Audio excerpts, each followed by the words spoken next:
The moment I stepped out of my barn, she was already there, standing, in the middle of my gravel path like she owned the whole county. She jabbed her finger at my truck and shouted, "Move this right now. I'm parking here." Her voice echoed across the quiet fields, loud enough to scare the chickens. I stared at her, confused, because this was my land. Every inch of it. But she marched up like she was leading an army and slapped a bright orange notice on my truck window. "New HOA rules," she said with a smug smile. "You follow my directions now." I almost laughed, but she leaned in closer, whispering like she was delivering some holy order. "People around here need control, and I'm done letting farmers do whatever they want." She didn't even blink. She actually believed she had power over my property. I calmly peeled her fake notice off my truck, and that tiny motion sent her into a full meltdown. "That's destruction of official documents," she screamed, grabbing her phone. "I'm calling the cops. You're done living here." She talked fast, like she was giving a report to her boss, not dialing 911 from the middle of someone else's farm. "Yes, officer, he's threatening me. He's refusing HOA rules. Yes, he looks dangerous." Dangerous? I was holding a bag of chicken feed. But she paced around, hyping up her story like she was auditioning for drama class.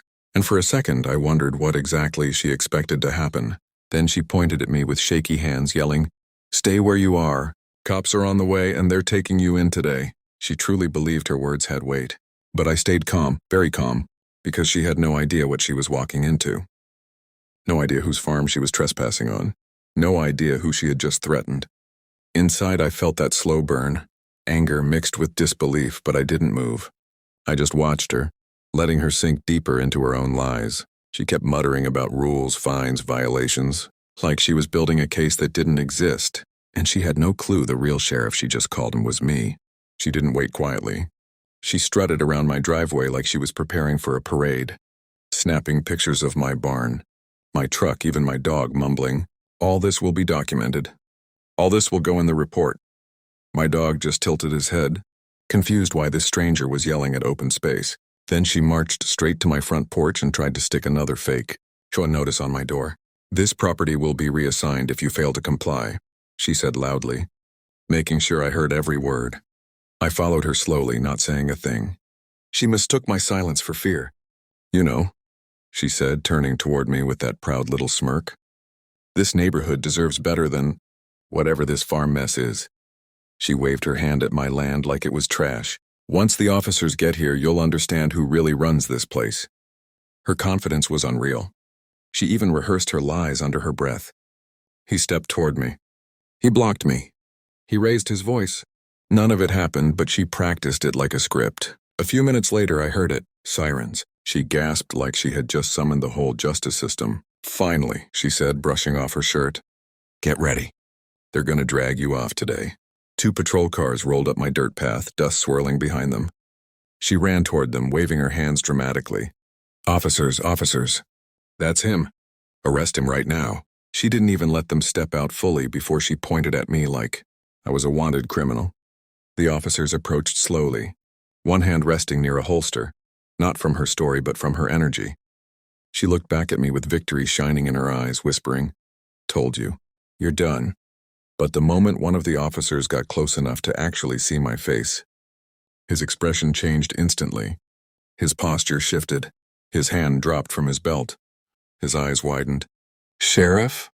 he said, confused. Karen froze. What did he call you?" she asked, her voice suddenly weak. I stepped forward, calm as ever. "I told you to stop trespassing, but you were too busy pretending to be in charge." Her mouth fell open, and for the first time her confidence cracked. She looked between me and the officers like the world had flipped upside down. Then the officer said the line that hit her like a hammer. "Ma'am, you just called the police on the sheriff of this county." Her face went pale so fast it looked like the dust from the patrol cars drained, the color right off her skin. She stepped back, shaking her head, whispering, No, he can't be. He didn't say anything. He didn't warn me." But she knew. She knew she had pushed too far. The officers looked at her with the same mix of confusion and disbelief I had felt since she stomped onto my land. "Ma'am," one of them said, "you filed a false report. You trespassed. And these notices," he pulled the bright orange paper from her hand, These aren't real. You can't impersonate an HOA, law enforcement, or anyone in authority. She tried one last desperate trick. He threatened me. He scared me. I lifted my hand gently, stopping her words without even touching her. If I had threatened you, I said quietly, you wouldn't be standing here. The officers had heard enough. One reached for her wrist and she jerked away, screaming, "This is wrong. I was trying to fix the neighborhood." He should follow the rules. He should listen to me. They didn't argue. They didn't shout. They simply cuffed her as she kept kicking up dust, still yelling about order and rules, and how she was meant to lead this community. As they walked her toward the car, she twisted around and shouted, "You can't do this. I'll get you removed." I met her eyes with the calm she never managed to break. You stepped on my land. You lied about my name. You tried to take what you didn't own. That's the only rule that matters here. She fell silent for the first time. The door shut. The patrol car rolled away. The farm grew quiet again, just wind, gravel, and my dog wagging his tail like nothing unusual had happened. One of the officers stayed behind for a moment. "Sheriff, you want us to file the full charges?" I looked out across my land, the place I worked for, fought for, and protected. "Yeah," I said.